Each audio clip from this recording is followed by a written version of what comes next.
Is this you? You add 10 items to your to-do list, but you only check off 3 of them.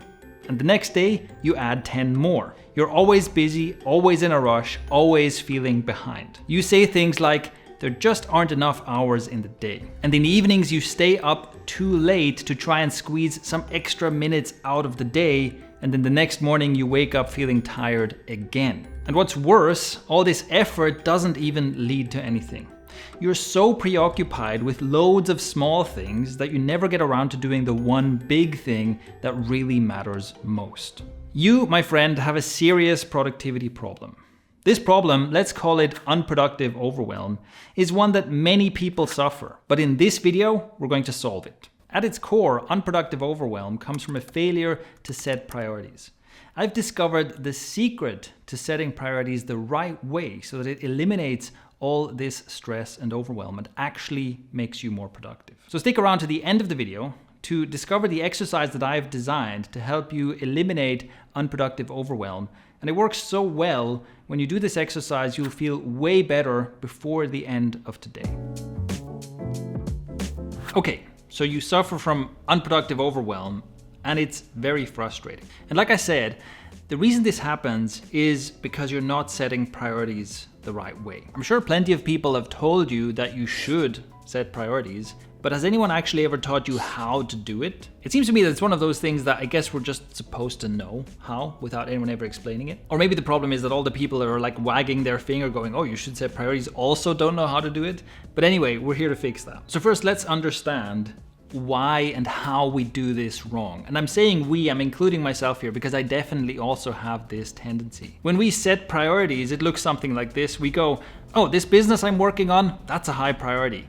And then this side project I'm working on, that's also a high priority. Oh, and then this thing in my personal life, that is also a high priority. Hey, Shane, can you help me with the barbecue this weekend? Yeah, sure thing. You know what? That is also a high priority. See, I'm setting priorities. All of these things are at the top of my priority list. But of course, that's just not how it works. It's like we suffer an illusion about how time works, right? We come across another project, another opportunity, something new comes up, and we tell ourselves, oh, I'm sure I have a gap in my calendar somewhere where I can fit this in. And the source of this problem is often kind of innocent and can even come from something very positive, which maybe it's just that you're interested in loads of different things. Maybe you're very passionate about things. You're looking for opportunities, you get excited about something new, you get excited about starting something. You're a creative person, right? There's basically nothing wrong with that. But while it feels like a good thing to say yes to an exciting new opportunity or something, what you're actually doing is you're creating a wrecking ball that's about to swing through the rest of your life. In the moment, it's easy to feel like, okay, this is important and I should do it, and this is important, I should do more of it. But the reality is, you simply cannot do more of one thing without doing less of something else. And that brings me to the one simple solution to setting priorities. You might not like this, but it really does work. Setting priorities really comes down to just this: no. Setting priorities becomes real when you start saying no to things. You can say that something is a high priority to you, but it's just lip service. It's not real until you start saying no to other things. So let's make this practical right away. Here is the exercise that you can do to put this into practice and set priorities by saying no. Step 1, grab a pen and paper. We're going to do this in writing. You can do it with pen and paper, or you can do it digitally using Notion or whatever your favorite note-taking app is. Step 2, create 2 columns or 2 sections. On the first one, write professional. On the second one, write personal. Step 3, brain dump. Now it's time to write down all of the projects, all of the things you're working on, all of the things that you feel like you should do more of, things that you have in progress, and so on. In the professional column, write down everything that's related to your career, financial goals, business goals, and so on. So that could be things like redo my website, create a product to sell, take this course on online marketing, and so on.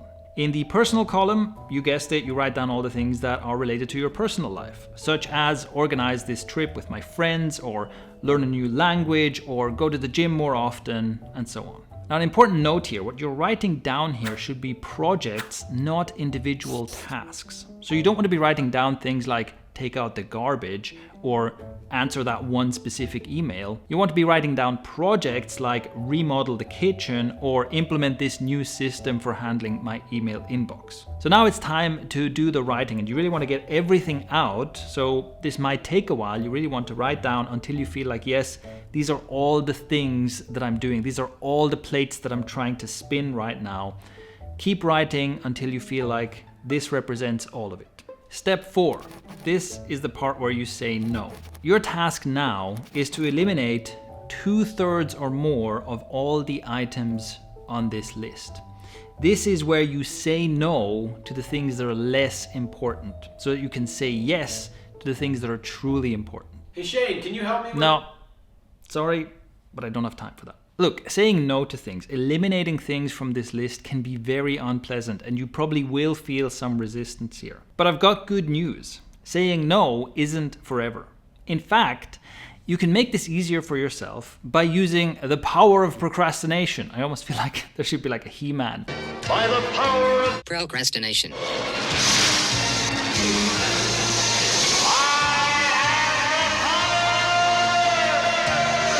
Because let's be honest, we're all very well practiced at procrastinating, aren't we? My point is, you're not eliminating these things forever, you're simply putting them off for later.